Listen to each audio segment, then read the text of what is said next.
Ladies and gentlemen, welcome to the Court-Martail Podcast. Introducing your host for this evening first. He is the host with the most from the West Coast, the Bay Area Brawler, Skylar Greenberg. And his partner, he has colonized, energized, and revolutionized the podcasting wrestling world today. Your Colonial champion, Shawn Mccarty.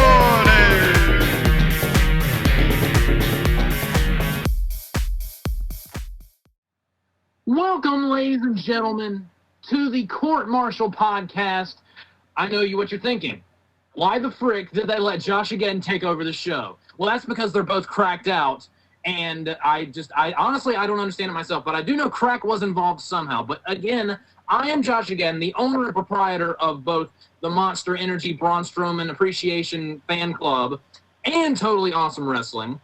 And again, I'm introducing the show. I'm excited to be here, but I cannot do this alone, of course. First off, we have a man who not only revolutionized the wrestling podcast scene, but stuck a flag into the Plymouth Rock of the industry itself, baby. A man whose flowing beard is so absolutely gorgeous that I might just propose to it. The beer-guzzling, short-bus-riding, young bucks deriding, Colonial champion himself, Shawn Mccarty. How you doing, Shawn? I give you A+ marks for that intro, Mr. Geddon. And I know you're not finished, but I do want to make a quick note. Because of this man who has hijacked this show, I had to drink a Monster Energy that I have not had in years. And I'm normally a fan of the blue one, which is the one that has like a third of the sugar. My body was not prepared for green. I had heart palpitations the entire night. I drank that thing and reviewed AEW's Double or Nothing, the link to which will be in the description. As always, I am your Colonial champion, Shawn Mccarty, for a very interesting episode to be sure. But there's one man left, and I will not leave JoshAgeddon without finishing his intro. Yeah, you got to let me finish, bro. Of course. All right, so we also have another man who is the absolute definition of the phrase co-host. A man who loves All Elite Wrestling more than his future wife and children combined and would love nothing more than to be orally filleted by Tony Khan himself. The man of the hour, too sweet to be sour, and I want to use that sweetness to make the most delicious of sweet tea, the Bay Area Brawler, Skylar Greenberg. I cannot get through that without laughing. First off, no. And second off, do you want to know what I just attended? Where are you at? I was at the funeral for the 8 Keebler elves that you killed and skinned alive to make their skin. I had to talk to each of the wife and children of each of those Keebler elves. Yeah, this is a Court-Martail podcast. Those actions had consequences. Yes. I'm the Cruella de Vil of CMP. Nice. You know how many lawyers I have to deal with now? Yeah, the cleanup crew we had to hire that Skylar had to manage, even though he did most of it himself because the cleanup crew did not know how to clean up at all. That's what you get for censoring me, you sick fucks. Well, so if you don't understand the tone of what this podcast is going to be like, ladies and gentlemen, I think you've got a pretty decent grasp now. But we've got a lot to talk about here, folks. And as usual, there's a lot of news. And with news comes an intro. Roll it. Wait, 1 minute, Skylar's Wi-Fi's fucking up. Just wait, 1 minute, Skylar's Wi-Fi's fucking up. But we back. My apologies, folks, for the technical difficulties. You see, the Keebler Elves do everything for us, including editing and technological differences for our show. So when Joshua killed all 8 of them and skinned them alive, then used their meat for Mexican children's mixed rice, he ruined our editing. But I am back, and we're ready. We have fixed everything. It is the news of the week. Wait, you have more Keebler elves? Yeah, you think that we were going to show you all of the ones we had? No, we're not that stupid. Joshua, we had to hire new ones after you killed the other 8 ones, who, again, I remind you, were unionized. Yeah, the lawsuits you have caused us, sir. And speaking of lawsuits or issues with WWE and hiring, they've released a shit ton of people. Yeah, they sure have. Before we get into the individual people, let's talk about what they're doing so far. So Nick Khan, who is basically their executive vice president of financial everything for WWE, has basically been given the keys to the kingdom as far as the financial and business decisions go. Now, he is a sports guy. He's not a professional wrestling guy. And his thing is smaller budgets and cut people with big contracts who don't do anything. Now, and he's been not just limiting on-air talent, but also whole divisions. The digital media division, the road trip division, the YouTube division, the art division, they all been cut in half. Yeah, they've actually decimated a lot of these, which is a shame because I've always said WWE's biggest success is their like video package group. You know, the guys who make the promotional videos, and that whole department just got gutted. And it's a shame, but I don't know. To me, this seems like they're setting up for something specifically. It's like they're prepping the company so they can sell it. Yeah. That's selling kind of it to NBC, right? Yeah, that's the vibe I got. Yeah. Well, hopefully once NBC hires, they won't fire any more people. Now, there's so many people that we're going to talk about. We're going to do rapid fire. Give a couple of thoughts about each person as I name them, okay? Let's do it. Are you both ready? You have your monsters. Are you ready to go? No, I've had my monster. I'm going back to adult caffeine. I'm going back to coffee. Fair enough. Adnan Virk. It was weird how they hired a new lead commentator only to fire him moments later. So long, Adnan. We hardly knew ye. The Velveteen Dream. Think of the children. Get off my playground. Fair enough. Drake Words. Who? The NXT referee who was famous for going to a couple of town hall events, skipping WWE events in order to talk about COVID-19 and how it's fake and it's a Chinese virus, and how he showed up at town halls in WWE uniform, and apparently is also a racist. Drake Younger I also. I heard about that guy. Drake Younger is also his former name. Former CZWite. Oh. Think about this. The highlight of his career was refereeing that Ronda Rousey, Kurt Angle, Triple H, and Stephanie McMahon match at WrestleMania. Oh my God. Oh, he is Drake Younger. Oh my God. I've seen him on WWE TV for a long time, and I was like, he looks kind of familiar. Yep. Holy crap. I never realized that. 'Tis true. So what's your small statement, Joshua? CZW now stands for Corona Zone Wrestling.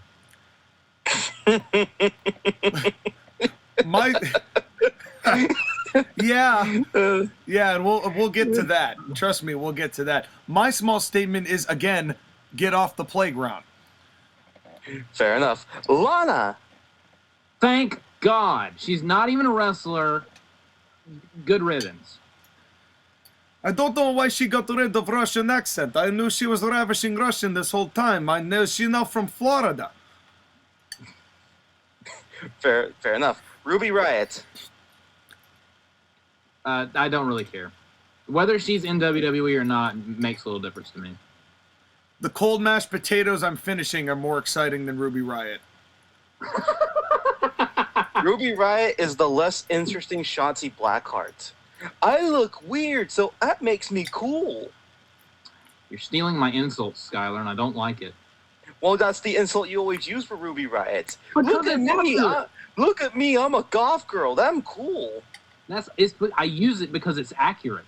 It is.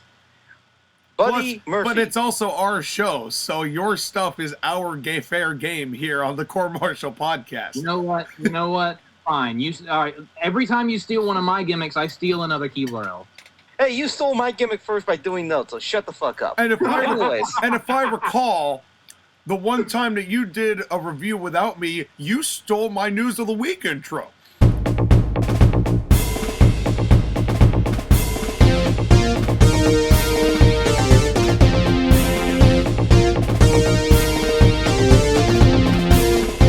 Coming straight to you from the Golden Gate Garage, this is the Wrestle News with Skylar Green.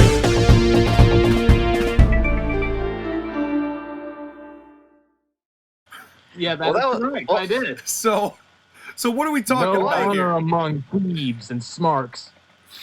And speaking of smarks, Buddy Murphy. I am kind of sad to see him go because I did enjoy his work. He's all right with me. I'm sure he'll get work elsewhere and work really good matches. AEW probably. Probably. Aleister Black.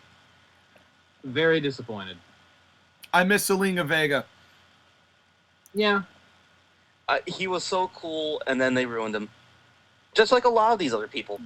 Braun Strowman. Good fucking riddance. I never want to see or hear of him ever again. He's going to AEW. Choo. He's the thing that Braun Strowman, he made fun of the independent scene a while ago, and because he made fun of the independent scene, a lot of people don't want to hire him, and he seems like such a WWE guy. It wouldn't surprise me if he comes back. Well, I hope not. now you had a phrase, Skylar, that you said at the beginning where it was something along the lines of they're looking to cut useless people with big contracts who don't do anything. Textbook example right here. Yep, Braun Strowman. That's been By him the way- for years. Who, by the way, re-signed in 2019, 4 years, $1 million a year. Why? He is not worth $1 million. Got He's one not worth $4 million based on his contract. He's not worth 1 million cents. He's got one of those Good Brothers contracts. Okay, can I just give me just a second to just get this off my chest? After the bullshit of him being insanely over for absolutely no reason in 2017, it made me so happy when he was released today. Like, I don't hate the person himself as like the real life person, but his persona and the fact that he was so over for absolutely no reason, despite the fact that he's not even that good of a wrestler. Good fucking riddance. I never want to see or hear of him ever again, and fuck his fans. Well, you know why? You know why he got over, Joshua? I'm going to reveal this to you. Groundbreaking right here. I'm going to reveal why he got over. Because screaming Braun at the top of your lungs is fun to say. Braun! That's it. That is entirely I hate humans. I hate humans. Yes, you hate humans, you hate elves, you hate dwarves, you hate dragons, you hate everything. I don't hate elves or dwarves. They make good clothing. How did we get And here? on that note, we'll move How on did to we the get next here? topic. But to wrap this up, I've heard reports that there may be more releases coming, and they may be coming from over the pond in the United Kingdom from that roster. And And that there may be more main roster releases soon. Everyone's staring directly at Liv Morgan. She's the only Riot Squad member left. She's got to be thinking, oh God, I'm next. Except for me, I'm looking directly at Ricochet's face, going, Yeah, Bud, it's time. It's time to go. Otis, it's been nice knowing you. That's when I'm gonna cheer. That's when I'm gonna cheer. Now, one addition they have made is to the announce team with Jimmy Smith, who made his debut on Raw. Now, for those of you who don't know, Adnan Virk was a baseball commentator, and you can clearly tell that wasn't going to work. But Jimmy Smith, he's been doing UFC for years, so he has some experience in combat sports, and I'm sure we'll give a listen to him soon enough when we watch Hell in a Cell. Oh yeah, we're gonna do that, aren't we?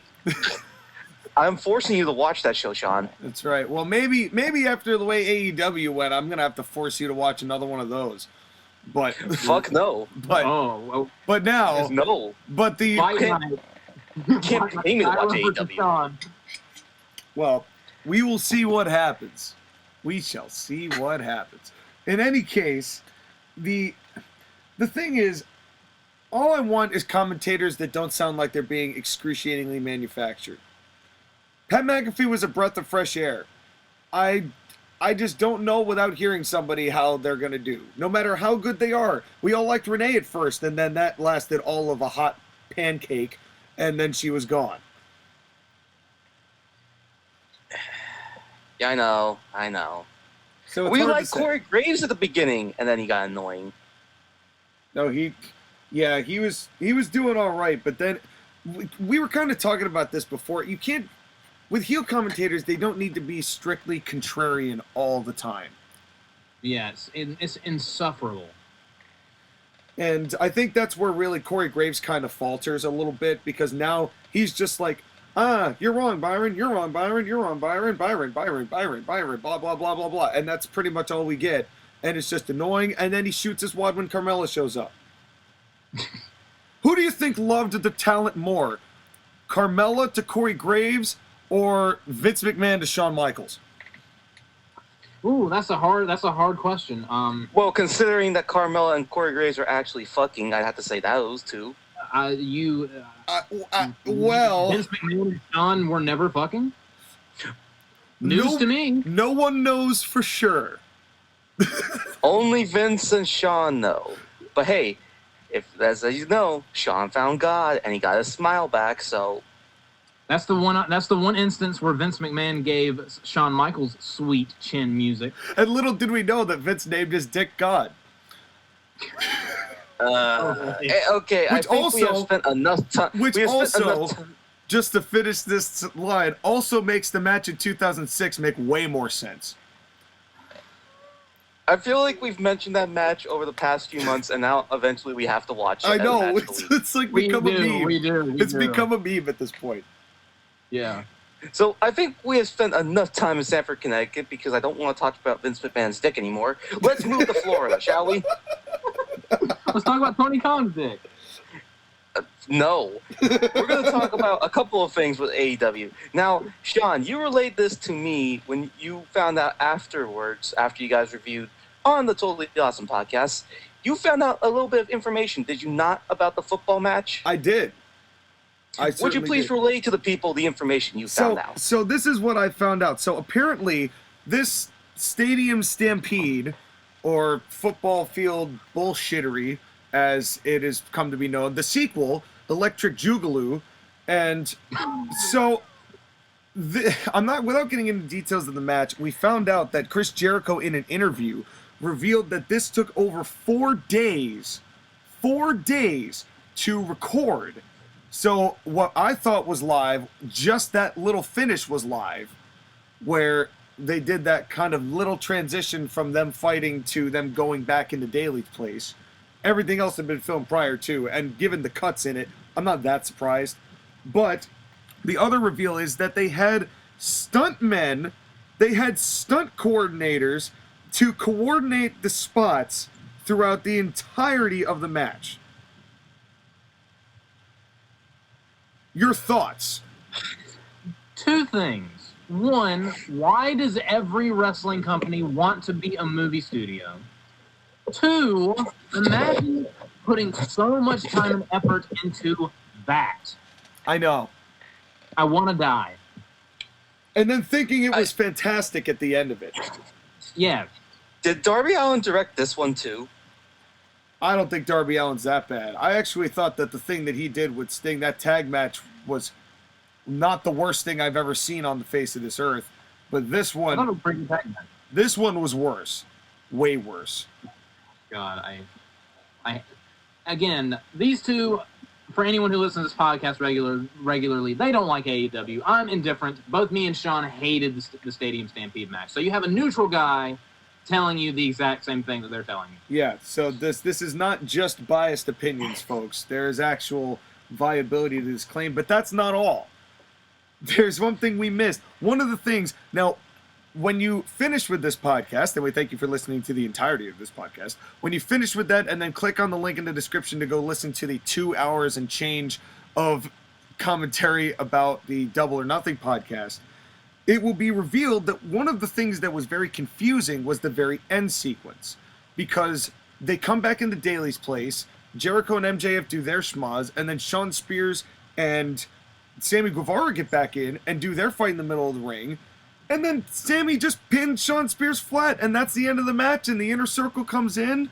They should have all taken a bow and a curtain dropped, because they all come in and celebrate, and that's the end. And we were wondering, where the hell was the Pinnacle? Where were the rest of the guys? How come there wasn't some big 10-on-10 finish? That didn't happen. Well, Let me tell you why it happened there, baby. They cut a vital scene where most of the Inner Circle go back to the field with the Pinnacle, and they fight back and forth, and they have tables set up on the field, and 4 people consecutively, all of the Inner Circle, pile drive the Pinnacle through all 4 of the tables onto the football field all at the same time.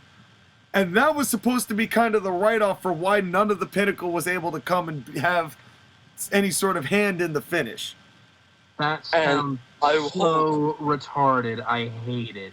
And I hope to God they have like fireworks going off in the background as they do the pile drivers simultaneously, just to make it a little bit extra bullshit. Well, it's just so funny because it's like they must have known that scene. They must have looked at that, and this group of people who put this whole thing together over 4 days must have looked at that and gone, "Okay, that's too much." And when that they cracks are like, me okay, up. that's too ridiculous. Yeah, it's like, how could you be like, that's where your stopping line? The That's other where you draw 30 the minutes of this, perfectly fine and reasonable. This is just too much. It's just so that's our little football fuckery add-on that we did not know prior to watching that match, and now has only made that match that much more ridiculous that it even took place in the first place. But here's the thing. Let's continue with the logic, shall we? I found out some information about that match. Apparently, the reason why they had Shawn Spears and Sammy Guevara be the last 2 is because Shawn Spears is the fall guy at the Pinnacle. He's the lowest card guy, so he's the one that takes the falls in the multi-man matches. And Sammy Guevara was the most Pinnacle person, important person of the Inner Circle, because he was the first one that turned against MJF. So it was symbolic to have Sammy Guevara win. Then why not have you do that when everybody's in the ring and you have this big fight finish? Why? Or better yet, why not have Sammy Guevara beat MJF? It was like 2 minutes of a one-on-one match that was just a bunch of spots and then a flat as fuck finish, and nobody bothered it. Why? This is what I don't understand. I understand why the person who won and why the person who lost, but for fuck's sake, have some sort of epic conclusion to this. Don't just be like, it's the ending sequence. All right, good night, folks. It felt so much. They were like, oh, and by the way, Sammy pinned Shawn. It felt like an episode of Mr. Rogers where he goes into the picture and they're doing the how it's made of whatever, the crayons or whatever. And instead of that, it's just, this is how we did this and put this together. And they do that, and then they did this big bow. But there really is no better comparison. This really is the island of make-believe here in AEW. I will say, to be fair, if they did, back to that quadruple pile driver through a table scene that they cut, if they kept that in, that probably, I gave the show a 5 out of 10. If I saw that, I probably would have dropped to like a 4 or a 3 out of 10. So I am glad that they cut it. Well, let's hope this leads to cuts for years to come. It would have made the match any better. Yeah. Oh no. I mean, the damage was done. The damage had been done. The frozen half pigs were the damage that was done. Is it true that they used fake pigs? Yes. Not even real pigs, but fake pigs? Yes. Fake pigs. They walked right past them. Fake pigs in a walk-in freezer at a football stadium.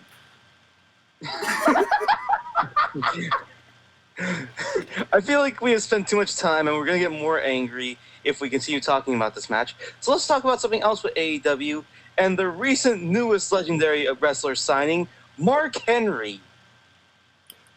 Well, we did mention Mark Henry on last episode of ACPW versus NWL, and we said we wish you were here, Mark. And then here he is, and he shows up on AEW Double or Nothing, walks out, waves, and leaves. No. Shawn, it's like, Mark Henry, we wish you were here. Mark Henry goes to AEW. Not like that. Yeah, no, the other way. The other here. Not there. I feel like you and me predicted this because we did our show about him, and we said he has a lot left in the tank. This is not what we meant. And now he's a commentator. And also a talent developer, which is actually something they do need, which is nice and all. Like, I think Mark Henry can work with a lot of the younger wrestlers and actually teach them some shit. Yeah, well, he could teach them, but are they going to listen? Are the executive vice presidents going to listen? Well, Mark Henry will break them in half if they don't. or try to impregnate them with a hand. Yeah, let's hope it doesn't come to that. Let's hope he just can use them as literal chopsticks. Imagine Tony Khan giving birth to Tony Hand. And Tony Hand teams up with Negative And he would One. have 3 hands to jack himself off to. Yes. This is all ejaculation wrestling, ladies and gentlemen. That is canon. Is it sad that we're not even enthusiastic about Mark Henry signing with them? It's nothing against Mark Henry. It's just an indictment on AEW. It's just the way it is. And, I hope he can do them some good. That's all. But with the people in charge, I'm doubtful. God. But, sometimes we get so angry, Sky, and we just want to let off some steam. And one of the ways that people let off steam is by making somebody bleed insufferably. That's not the way I thought you were going to take that, but go ahead. What a lead-in. And the way to bleed insufferably for not only your own amusement and for your own selfish desires, but also for the entertainment of the tens of people in attendance is Deathmatch Wrestling. And we are here to that is our segue for the topic of the week, which is Deathmatch Wrestling. An interesting origin story, of course, really a Japanese thing to from the start, but it integrated its way into American wrestling, and now there are, of course, companies like ECW who took some of those aspects and some of others, and then, of course, there's the CZWs that have really gone all the way in the Tournament of Deaths. So a long and rich and then there's the AEWs, which is their sterile and clean version of it, which doesn't look like it hurts, but it's so safe. So we have got quite a rich tapestry to talk about in Deathmatch Wrestling, but the first thing that we got to get out of the way is, do we even like it? Josh, again. In moderation, because after a while, you just kind of get numb to it, and you're just wondering, why are these people so stupid? Why are they doing it to themselves? Like, I like a regular, just hardcore match where you use a few weapons, but I've once heard a critique there where it was like the only reason why they do deathmatch wrestling is to mask the fact that they can't wrestle, and I absolutely agree with that, because at a point it's not even wrestling anymore. It's just like a random bar fight with light tubes and shit. Yeah. When done right and moderately, it can be fun, interesting, and it can enrich the match, and it can make for a moment. But most of the time, it's taken too far, and it's just not even enjoyable to watch. Sky? If it's the right feud with the right opponents, and they do just too much to be considered not clean, but not bad enough that I would consider it dirty, then I'd be fine with it. You mean you don't like 1,000 light tube matches? No, because I'm a regular sane human being who has emotion and feeling, and I don't want to see people kill each other literally. Yeah, it's so weird with the way that deathmatch wrestling is now, because it has such a long tapestry. So, like, there's some styles of hardcore and deathmatch wrestling that do incorporate more wrestling into it. I look to a lot of what ECW was doing in the 90s. Yes, it became gratuitous violence, but the people who were doing it were actually putting some cohesive wrestling together before it just degenerated into that. For example, New Jack. His stuff always got just ridiculous because he just started doing the hardcore stuff all the time, but the guy knew how to work. And you could see it every time he went into the ring. He just chose to just do deathmatch stuff, and which kind of leads into what Josh again was saying, where you kind of go there like, man, y'all are stupid. and then a reputation that deathmatches get, because it really started with Mick Foley and Terry Funk. As far as That's the thing. Did you guys watch the A&E biography about Mick Foley? I did not. Not yet, no. I would highly recommend you watch it because there's some great stuff in there. But he really gets his stuff when he goes with Onita and Terry Funk in Japan for that Japanese hardcore deathmatch shit that they did. And then he brought it back to America because no one in America knew about it yet, and he and Terry Funk popularized it and also shortened their careers. Oh, yeah, without a doubt. I mean, and the fact that Terry, I always thought it was really sad that Terry Funk's legacy overall as a worker would end up being kind of blurred by how much deathmatch he did.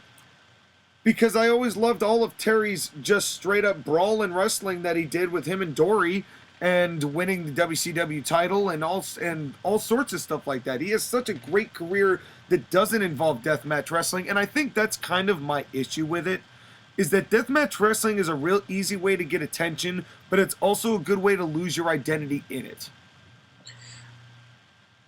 Like, here's the thing, is that Mick Foley is the hardcore legend. He did hardcore stuff. The Hell in a Cell match was amazing. And afterwards, Vince McMahon and everyone else said, Mick, we absolutely love you, but never pull that shit again. And he just did stuff after stuff. When you watch back his match against The Rock at the Royal Rumble, and The Rock continuously hits Mick Foley in the head with the chair. That's cringy, man. That's real cringy. And the biography, what they did is they didn't show that part. Instead, they showed his wife and kids crying after The Rock continuously hits him. Yeah, that'll do it. Because it's cringy, man. It's way cringy. Dude, it's like, do I want to watch the guy getting hit 10 times, or do I want to watch his children cry while he's getting hit?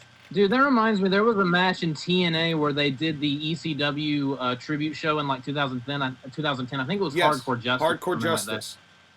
And it was Raven versus Tommy Dreamer, and Raven is bleeding just buckets, and then Raven like sticks his head right in front of his young daughter or son that is just feet away. And just a small child that doesn't understand that this is not real. They're just acting, for lack of a better term. To them, they see their father right in front of them bleeding profusely and screaming while another dude beats him up. Why? It's cold, man. That's cold. But you know what, though? That probably did get the heat that they were looking for with it. I mean, it was that powerful of a moment. You could argue that that's not the right kind. And I think that's also kind of part of the problem, because like there's always incidents as a result. For example, there's always, I mean, we don't get enough discussion involved about how dangerous to the overall health of the wrestlers, not even talking about the cuts and the lacerations and all that jazz, but the hepatitis. Oh. It doesn't get addressed enough. It ended Nigel McGuinness's career. Abdullah the Butcher was notorious spreader of hep, and it has ruined the careers of quite a number of individuals. And among these guys, you don't hear it enough often discussed, and that's why that kind of underside, which I think should be discussed more, is why bigger companies, or at least WWE, probably shied away from ever having any juice unless they do it hard way. But you never see two people juice in the same match in WWE, ever. And this is why. There's a good reason for that. You can spread diseases and shit. But that leads me to this. I have a question. Yes. For both of you. And I will also answer myself. What is the most... I actually have two questions. One, what is the most insane, wacky stip for a hardcore death match you've ever heard of or seen? Well, most of the Tournament of Death is pretty rough. Because they just bring everything they've got. I mean, they have the exploding barbed wire, and we've seen to the effect of that. Yes. But Eddie Kingston still having PTSD to this day. But when they did it for real in Japan, that was pretty ridiculous as well. Yeah. Because it's, they actually had it a little bit more close to doing some damage. But sometimes you look at the people that come out of those things, and you're like, good God, man, what would you do this for? Yeah. Exploding barbed wire deathmatch in Cram by Kenny Omega. That's right. That's how all death matches are made. Yep. Never forget that Kenny Omega drew a death match with barbed wire and explosions with crayons. And it exploded and as had if a child sparklers. set up the rig. And what was your second question, Joshua? My second question is, what is the single most just disgusting, sickening, insane spot, air quotes around the word spot, you've ever seen in a death match? Oh, and before you two answer this question, I have my own wackiest match stipulation within a death match that I've ever heard of or seen. I've heard of, this is the most insane thing I've ever heard in a wrestling match, a piranha death match. Why? I remember hearing about this, where they actually had like the piranhas that they had and they got bitten by, right? Yeah. Yep. Basically, the way, okay, so you wrestle, and in the ring there is a fish tank full of actual carnivorous piranha. And the only way to win is it's kind of like a casket match where you have to knock them in the casket and close the lid. You have to get them into this fish tank with the piranha and have the lid covering the tank for about 10, 20 seconds. So you want to kill them. Pretty you much. Want to kill the opponent. Yeah, pretty much. Your thoughts, Shawn and Skylar, on the piranha death match? No. Pro wrestling, ladies and gentlemen. You have to know that this promoter has not filed a single piece of paperwork in his entire life, except disclaimers saying, you know what you're doing and we're not responsible. Here you go, guys. You do you. But, like, what kind of booker says, yes, that's a good idea? What kind of human being goes, yes, that's a match that people are going to want to see? What kind of human being accepts a kind of match like that? Crazy people. And what kind of human being goes to watch that? Oh, well, we're talking about it, aren't we? Yes, we are. We will discuss the people that go when we talk about the match of the week. Oh, yeah, we will get to that. But you said the grossest spot you've seen, right? Like, the most just what the actual hell am I watching spot you've ever seen in a hardcore or death match or whatever. Why don't you go first, Sky? What was that match that John Cena was so bloody in? It was against Umaga, right? Was it the I Quit match against JBL or the Last Man Standing? Last Man Standing at the Royal Rumble, I think. I think it has to be the Last Man Standing where John Cena looks like he's covered. He's red. Like, my God. John Cena only blades hard. That match with Umaga was good, but John Cena bladed so fucking hard. He didn't blade as hard as Eddie Guerrero did that one time against JBL. Good God. That was the other one. The Eddie Guerrero JBL match. Just, ugh. Yeah, the mat turned red after that match. Yeah, that was a lot. I've got some pretty grotesque ones, and both involve CZW because this footage is now on Pro Wrestling, and we'll get to, and I'm going to ask a question here in a second about that, but going to grossest spot, probably it's a tie. I saw one where this dude actually got it was like a little square that was just nothing but metal spikes. And put it on the top of this bald dude's head and took a chair and bam, hit him right on the top of the head with it. Exactly what you're talking about. God. And then they had to use the jaws of life to pull it off the top of his head and off the skin. God. And it was just, oh God, it was nasty. It was do not look this up, folks. It's not worth looking at. And the other is, I forget who he did it to, everybody's favorite, looks like a plumber and lost a lot of muscle tone and used to tan Jon Moxley. Somebody took a Sawzall blade to his forehead and filleted I saw it. That one too. And that is what I will always remember Jon Moxley for. None of his good stuff, but that. Just the saw. So, for me, the most why in the world would anyone want to watch this spot I've ever seen is a spot that was this is not a one-time spot. It is a spot that I've seen in 2 different matches, and it involved a wrestler by the name of, go figure, Brain Damage, and Thumbtack Jack. So Brain Damage takes a syringe and stabs Thumbtack Jack through his cheek out of his mouth. And then, in a different match, not only does he stab him through one cheek, he pushes it all the way through to where it's sticking out the other cheek. Just... Was it full? Yes, and he actually had things squirting out of the syringe. No. Why would No. you do this? Why? Because why bother to learn how to do a backdrop?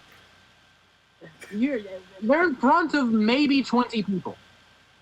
Yeah, and that's At some point you jack off when you enjoy doing death matches.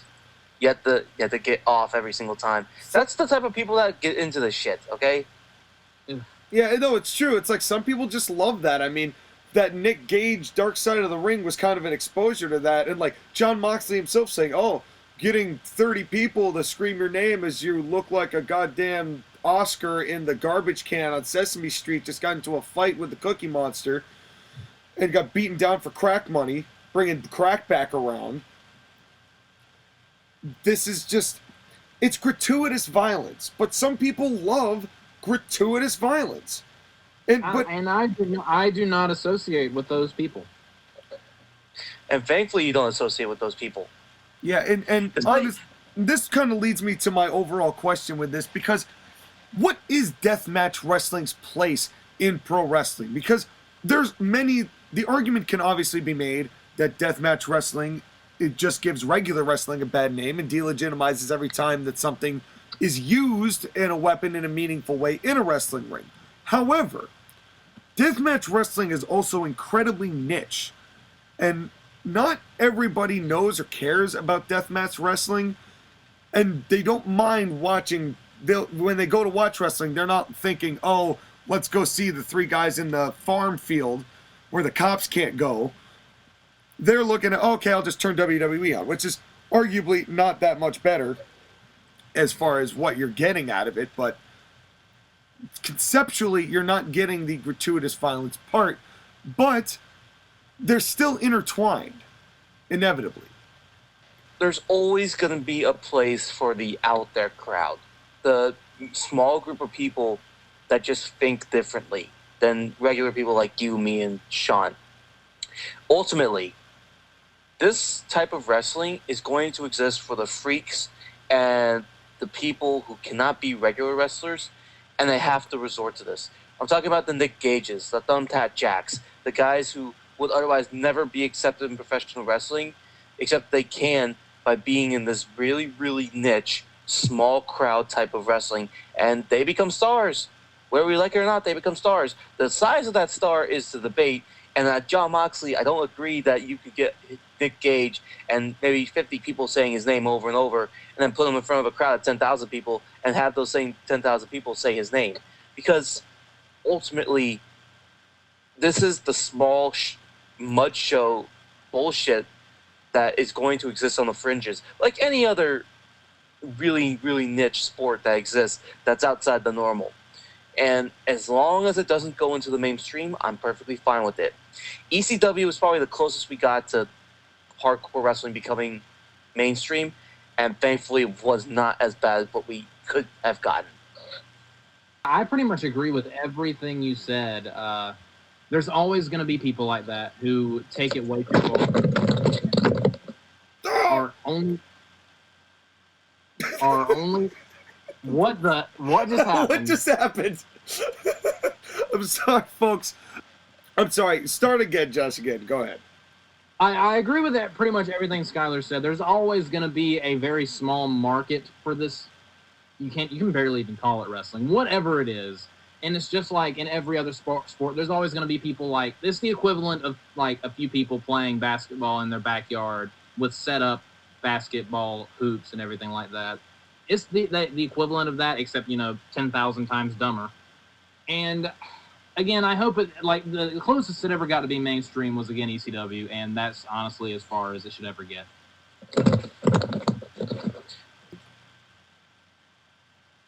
Sir, it sounded like you fell.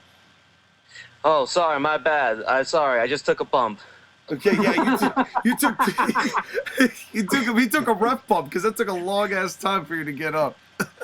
I fell and I couldn't get up. Oh man, now I gotta leave all this in.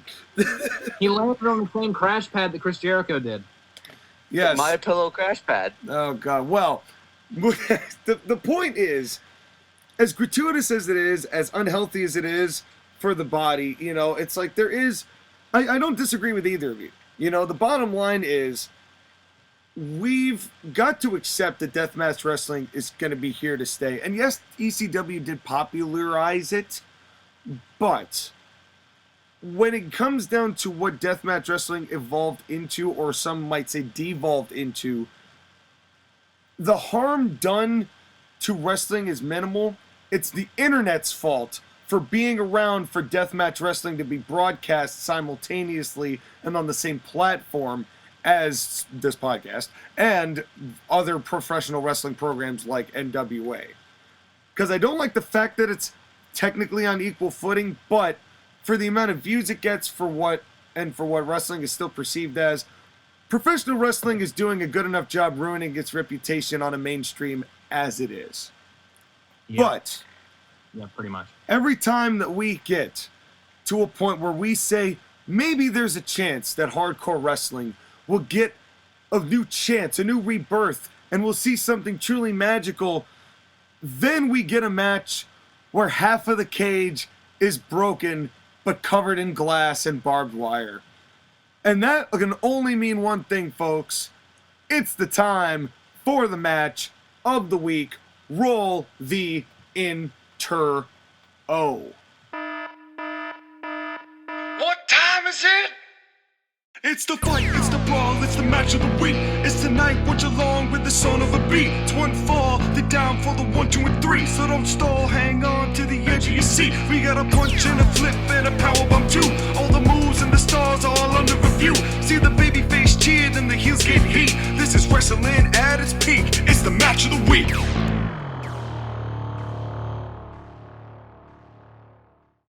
That's right, folks. Match of the week time. I am incredibly excited to talk about this because I'm sure this is going to go just all over the place.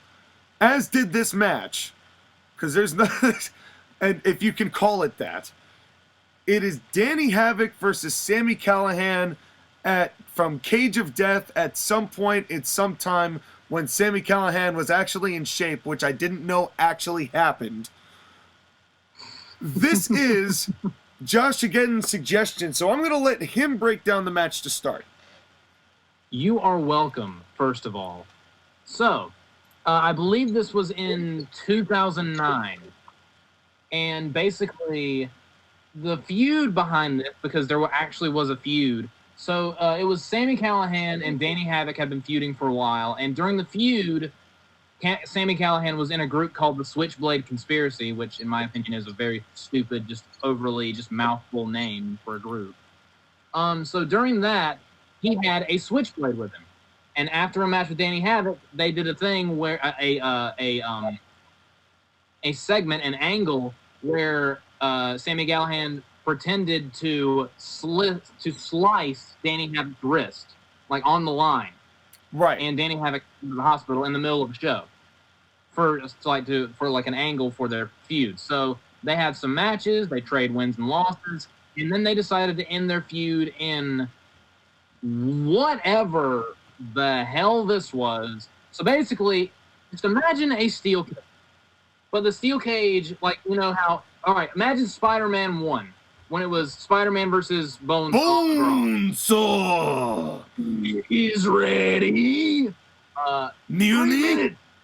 3 minutes of me time. Anyway, so you know when the cage was like coming around the ring from above? Imagine that, but upside down, where the cage is like coming together from the floor. So there's a cage like a net around the ring that is like like chain link, maybe barbed wire, and glass, just panes of glass everywhere. There's not even a steel cage, like a metal and chain link cage, very backyard, incredibly dangerous looking. And on top of that, you have a ceiling there are several layers of glass that you can throw someone through, and electrified barbed wire on top of that, just to add more to the ridiculousness. So they come out, and the match begins, and immediately they you know how long they tease, because in a match like this, one way to get it to work is you tease using the weapons. You don't just immediately start whacking each other with weapons, because that doesn't mean anything. You have to build up to it. You know how long they built up before someone immediately went through a pile of glass? Like 44 seconds? Like about 40 seconds. And then immediately Danny Havoc dropped Sami Callihan through a thing of glass. And like 2 minutes later, there is glass everywhere. And they're doing moves and moves and moves. There's not really any storytelling or whatever. There's just, let's do cool-looking moves on top of glass, and then let's do cool-looking moves on top of glass that sometimes breaks and sometimes does not. And I'm sorry, but whenever they try to do a move and the glass did not break, it was honestly kind of funny. Especially that when they tried to do the pile driver from the top rope through glass and they just missed the glass and it just landed in the ring, that was honestly kind of hilarious. I have a question, Joshua. Yes. Why did you make us watch this fucking death match? Why am I watching Danny Havoc versus Jon Moxley, except he's goth and he hates himself? Moxley. Sami Callihan and Jon Moxley, by the way, were tag team partners during this time. Yeah, they were the Switchblade Conspiracy. Them and a guy who had a chainsaw. Not joking. So, Jon Moxley, again, this is the type of people he hangs out with, and that's why he is what he is. But honestly, Sami Callihan, what a crazy motherfucker. Honestly, okay, in the TAP podcast, I criticized Lance Archer for having the annoying, frantic pit bull biting at everything that moves thing that's kind of annoying. Sami Callihan has that same energy, except he's actually the shape of a pit bull. But he's still kind of annoying with his like manic arms flailing in every direction. Mojo Rawley cracked out on cocaine and energy drinks, and it's just very annoying to me. I'd rather have Callihan the pit bull than Callihan the potato. I just think he evolved from being a narcotic, drug-using goth to being a wife beater in TNA. Yep. A potato wife beater. A wife-beating potato. After he was in WWE NXT as a hacker. Yeah, hacking gimmicks just don't seem to work, do they, Mustafa? No, they do not. What a weird career for Sami Callihan. Do either of you remember what his NXT name was for the month that he was in NXT? Oh, God, I could come up with it. I definitely could come up with it. Let's see if I can... Solomon Crow. Yes, thank you. Oh, yeah. Thank you. I knew, I kept thinking of his Lucha Underground name. The worst finishing move. His finishing move was like he would lean up against the rope, put his legs in the air, and sling forward and splash his opponent and pin them. The lamest finishing move ever. Yeah, there's a reason he was only there for a cup of coffee. Yeah. But anyway, back to this quote-unquote match. Well, did you notice, before we keep going through this match, did you notice that every time that one of these guys tried to set up a table, the referee would help the guy set up the table? Yes, and I hated that. It's like, oh, you want to kill each other? Here, let me help. Also, what the hell with this referee with the yellow and black? Because CZW's colors are yellow and black because they're edgy. He's just a fan of the Killer Bees that the... He's an edgy bumblebee referee. Edgy bumblebee, edgy bumblebee. On this day, this ref sees clearly that he is a bumblebee. You have to be crazy as hell, not just to be a wrestler, but also to be a referee. You have to watch some pretty fucked up shit. Yeah. Like that double chair thing that Danny Havoc did to Sami Callihan through the glass. Yep. Yeah, that was absolutely ridiculous. And the ref's just like, oh, he's like, should I even... I love that the referee just like positions the glass. He's like, nope, you didn't set this up right. I'm going to set it down here. It's going to be a lot safer. It's just every time the ref got involved, and then reacted like he's surprised that something happened. And then there are other CZW matches where you like whenever they're like, "Hey, get me a pane of glass," the referees will reach under the ring and hand the wrestler a pane of glass. Yeah, here you go. Why? Because violence. Because violence is the only answer. It screams we're doing this. This is not wrestling. This is a stunt show. And It that's was a to the big part point of the where they were problem. bleeding so much they were running out of blood to bleed. Yes. And the ring was so full of glass you could not have every part of your body touch something. And here's another thing. When the ring was covered in glass, Danny Havoc did some kind of, I can't even remember, did a move to Sami Callihan that Sami Callihan no-sold. So getting a move done to you on glass does nothing. He no-sold it. And Because I can feel the adrenaline and I am addicted to the pain. I can't feel anything anymore. Yeah, pain is what he's addicted to. And you know what's so funny Air is, like, shots, the glass, the tables, my God. you were mentioning before about when the glass doesn't break. How about when they missed it entirely when Sami Callihan did that second rope pile driver Yep. and just Yeah, completely I hit did- straight I did into the remember mat? And I'm That like, was- how Danny Havoc it wasn't concussed after that? Maybe Like, he was. You're both so dumb. Yeah, this Or kind when of it- just proves the point. I mean, it honestly looks like it's the ring looks like Sting is coming in AEW, where the snow has fallen, and it's just Oh, God. They were on top of the cage, and Sammy tried to do an STO through a pane of glass through a table. The pane of glass once again did not break, and it fell down with them, and they hit the side of the table. Just Jesus Christ! Why? and it's not Because like why any of the not? moves they did were any good looking either. It wasn't like any No. of that was crisp. It all looked like they just landed on each other's heads. Yes, for like 30 minutes. Although I will say I did think that the one-winged angel through the glass in the corner, that looked cool. But not But at the enough same to time- make up for what had been Why? seen prior to. But Sean, I want you to describe the finish of this match. It was. Don't make me do this. Okay, then I'll do it. Yes, Please. Thank you. So they're suspended above the ring, like 10 or 15 feet, and they're on these like panes of glass, and they try to do. I don't even know what the hell Sami Callihan was trying to do, but it looked like he was getting a stunner from Danny Havoc in reverse, and I don't even know what the hell it is called. And they fall through like 2 panes of glass, and then the referee counts, and Sami Callihan finally wins. I think he was doing like a lifting reverse DDT.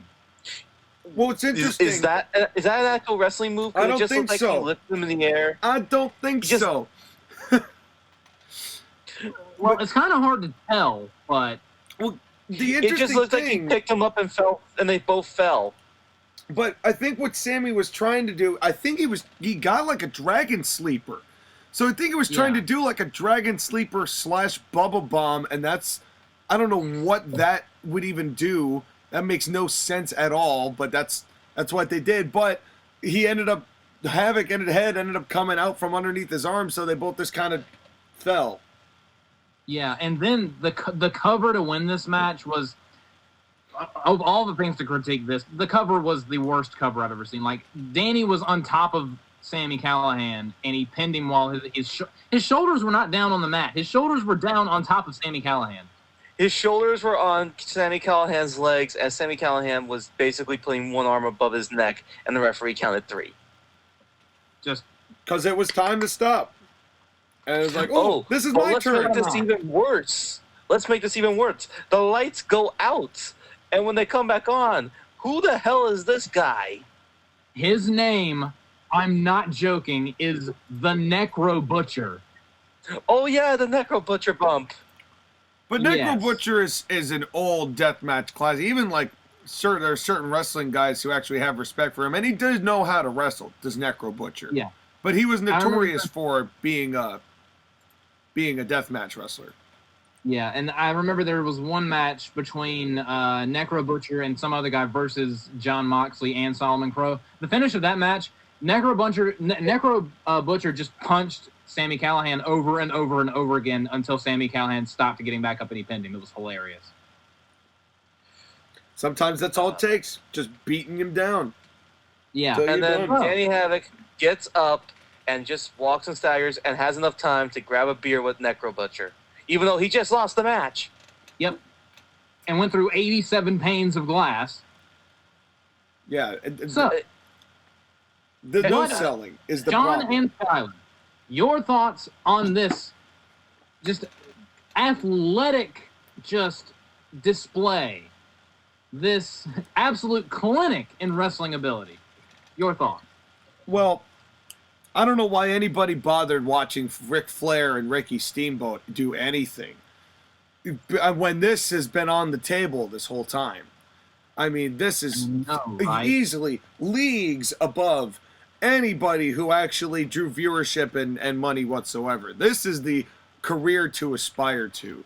I think I'm gonna quit my job and be a deathmatch wrestler now. No, in all seriousness though, no.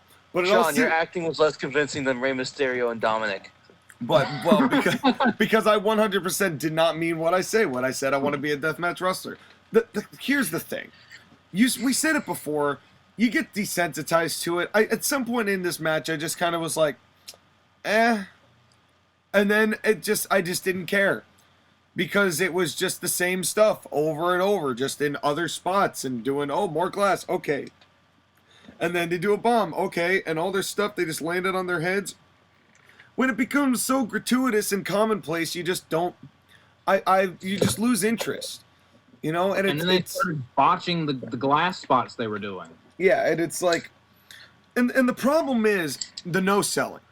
Because when you no-sell matches like this, what you're saying is, why are the people who look good and wrestle good, how is it that they get beaten by wrestling moves, but all of these fucking jackoffs who are wearing jeans to the ring all the time and using light tubes and shit on their head, well, they can get up from all those moves.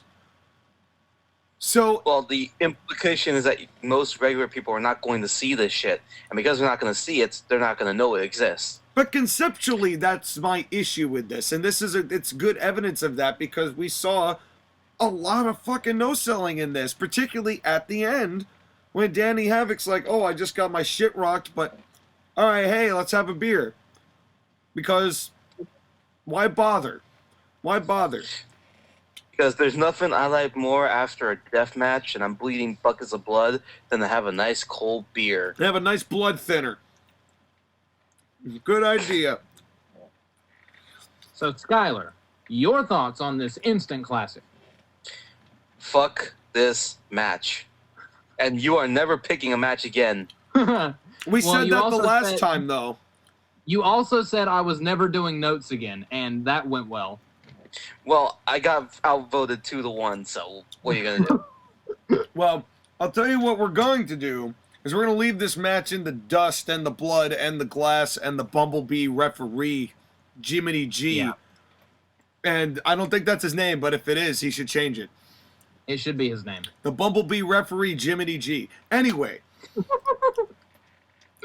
we have got our last... God, how do we transition to this guy?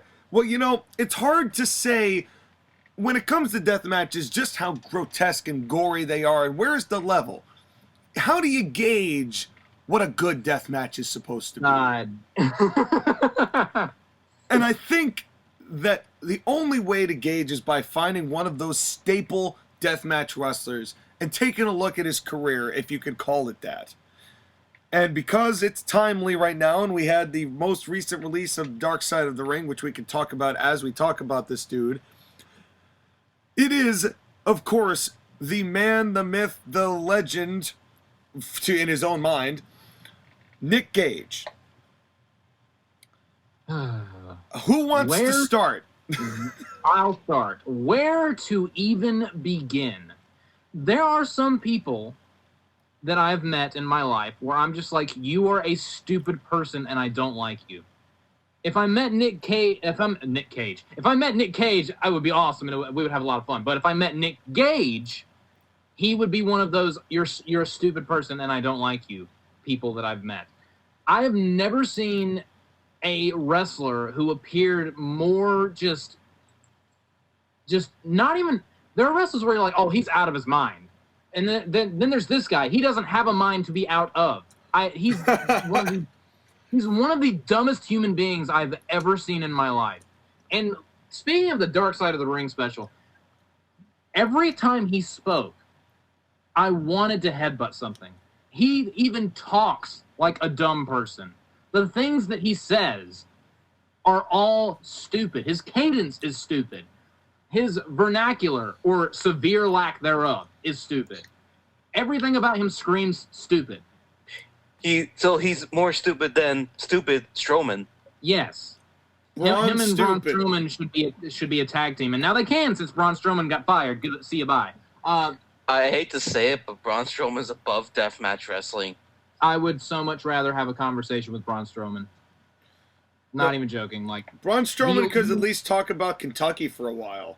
You would not get a quality Kentucky conversation with Nick Gage. I don't know if Nick Gage can string 3 words together. Well, he could probably rob a Kentucky Fried Chicken, so... Yeah, that is true. Okay, that's probably as closest to Kentucky that he's actually been.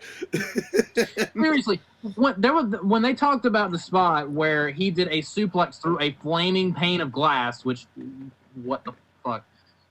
And then there was like, they say you gotta stop, drop, and roll. Well, I stopped and dropped and rolled, and it didn't work. I'm still on fire. You did none of those 3 things. You did one of those 3 things. You dropped. And then you just got back up and kept running. Yes, when you stop, drop, and roll, you have to stop, drop, and roll, not just drop. Well, of course, this man died for 7 minutes on a plane because they cut his big-ass artery in his arm, and he basically he was like, take me up and get me back into the ring. No, dude, you're gonna die. Get me back in the ring. Nick, you're going to be airlifted out because, of course, we're in a big-ass farm where the cops can't show up, so now nobody can get to this damn farm, so I guess we gotta airlift you out like a fucking idiot.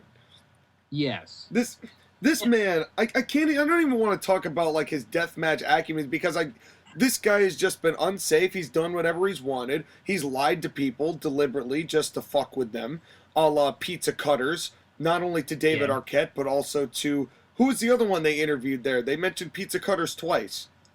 John Moxley. John Moxley, that's the one. Almost cut his tongue out. Just... What do you think, Sky? Why does John Moxley like this guy? Because John Moxley is this guy, but he learned how to wrestle. I don't get it. Like, Nick Gage is basically my dad if my dad decided that he wanted to hurt people. This is not right in any way, shape, or form. And let's just call it out for what it is. Combat Zone Wrestling used him. They used him, and they abused him, and his brain has been turned into mush. Oh, yeah. Clearly. Yeah, I mean, but the other thing too is that he's probably so poor and so stupid. He grew up in fucking New Jersey, and he had no anything before this life. Okay, man, he was a stupid guy. He didn't look like he was going to succeed, besides being a bottom feeder. And the only way he was going to make a life for himself was being a deathmatch wrestler, and that's why he doesn't care. And these are the type of people that deathmatch wrestlers are. They are so stupid. They don't care about themselves. All they want is the money. And before anyone is like, you guys are being very mean or harsh, look at who we're talking about. He robbed a bank. He almost cut a dude's tongue off with a pizza cutter. He almost stabbed an actor in the neck with a jugular with whatever he stabbed him with, like a light tube. He's done so much god-awful crap. He had a match with his brother. His own brother pulled it was like the CZW version of Sting versus Jeff Hardy from Victory Road, where he just slammed him and pinned him and didn't let him get up. Pulled a double. Own brother. Yep. Just, my God, this guy. Yeah, I mean, and we also left out some very crucial details about that robbing a bank. He wears a bandana to the ring all the time. He robs a bank without one. Because he's dumb as a bag of rocks. When they know the cops are coming, his plan is, all right, spend as much of it as possible. So he goes to a casino to spend the money that he stole, and the guy's telling him, oh, come and turn yourself in whenever you're ready, but, go ahead and gamble all the money away first. Like... Okay, I messaged the group chat that we're in while I was watching the Dark Side of the Ring special. What did I text to you guys just about every 10 minutes? just like more in like the more I texted you guys, the more in all caps it was, and it was just this is so stupid. What is wrong with this human being? This is the dumbest person I've ever seen in my life. Just like every 10 minutes, because he found a new level of stupidity with each passing minute. Well, Joshua, I'm gonna say right now, it's your fault for picking him. Well, it's also fun to talk about how stupid this guy is. I would like to think Is it's it Nick though? Gage's fault for being Nick Gage. And no one can Yes. blame Nick Gage other than Nick Gage, but Nick Gage is the one responsible for Nick Gage's actions. And also the fans of this shit. Like, if there were no fans of hardcore wrestling, then he wouldn't be doing the type of shit he's doing. The people that are cheering for these guys to kill themselves, like Nick Gage and so many others have, they're all in the wrong too, and they should feel bad, but they don't care. Yeah, They they're want to just see people cut each bloodthirsty. other up. They are into that torture porn. It's bullshit. Well, it's definitely fetishistic, to say a very long word. And the thing is, some of these people, for the kind of thing that those people like, that's the kind of thing those people like. So Do you know what? Do you remember what Nick Gage calls his fan base that loves this garbage? The Murder, Death, Kill Gang. That's a bit on the nose, isn't it? brilliant. Just bereft of creativity. I love how it's just the three synonyms of each other.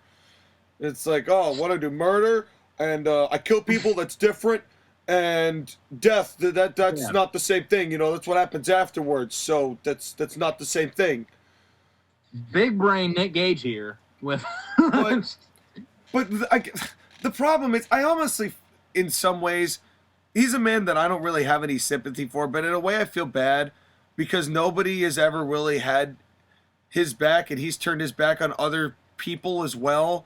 And I think part of that, too, is just the nature of what the wrestling business is when there's really no money in it.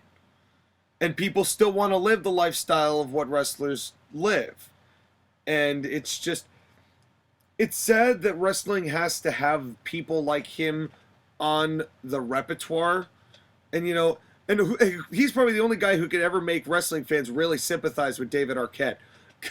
And yes. just, the truth is, pro wrestling has a lot of its ups and downs, but this kind of shit and what Nick Gage has been doing is, there's a reason that most people would rather not talk about it and would rather not discuss it, and that most people wouldn't want to be bothered by anything like this.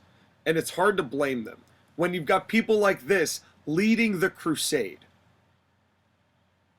Oh, and speaking of that suplex through the flaming glass that I talked about earlier, have either of you guys ever heard of a show that was kind of popular back in like the early 2000s, before 2010, called Most Shocking? It's like a compilation Kind show of. of like. So basically, there was this episode called Most Shocking Dumb Dudes, and they did like a top 20 countdown of just found footage of people just doing stupid things. Guess who number 19 was? Our boy. Our boy Nick Gage doing a suplex through flaming glass. And I'm just Are the and I other have 18 no idea. deathmatch wrestlers? Huh? Are the other 18 deathmatch wrestlers? No, one guy was a guy who grabbed a baby shark by the tail and got bit on the leg, and just stuff like that. Because the human race is the smartest race that has ever existed. Well, But yeah, let me tell you something, folks. I did not know that Nick Gage was on this episode of Most Shocking, and I laughed and I laughed and I laughed and I laughed uproariously when that number 19 rolled around. Well, all you can do is either laugh or cry when it comes to Nick Gage. It depends on how passionate you are about professional wrestling. But, you know, not to say what it's worth as for a conspiracy, but I think instead of getting a Dark Side of the Ring, we really needed a documentary. And the only person who could accurately play Nick Gage is Nicolas Cage. And as we crowdfund and as we crowdsource this funding for this movie, we have to take our first commercial break. When we come back, we may or may not have Nicolas Cage. We're working on that. But when we come We're still back, working on settling our debt with the Keebler Elves Union, so I doubt we're gonna get Nicolas Cage that's for right. this shit. So, financial update forthcoming. JoshAgeddon, thank you for being on this show. You are welcome. And And if you kill any more of the Keebler Elves, you are going to the goddamn funeral, and you're going to tell the families why you killed them. well, Well, if I go to the funeral of the Keebler Elves and some more of their family members to start missing, it wasn't me. Sure, except for the video where you admit you killed the Keebler Elves, damn it. that you filmed, then we're happy filming. But I don't know what you're talking about. And you have to explain to their family members why you're wearing their skin. It's not my fault that they're comfortable. well, folks, we're in a little bit of a pickle here, ladies and gentlemen. We've got a whole lot going on right now, so we're going to close it up just so we can avoid as many lawsuits as we can because those Keebler Elves have vicious little teeny tiny lawyers and delicious cookies. Skylar, thank you as always for being our fantastic co-host. JoshAgeddon, I've already said thank you and questioned myself at the same time, so I will use that same upward inflection to say thank you again. And we will see all of you next week. We'll see you on the live stream. Of course, next week, another great edition. But for right now, we will be right back right after this.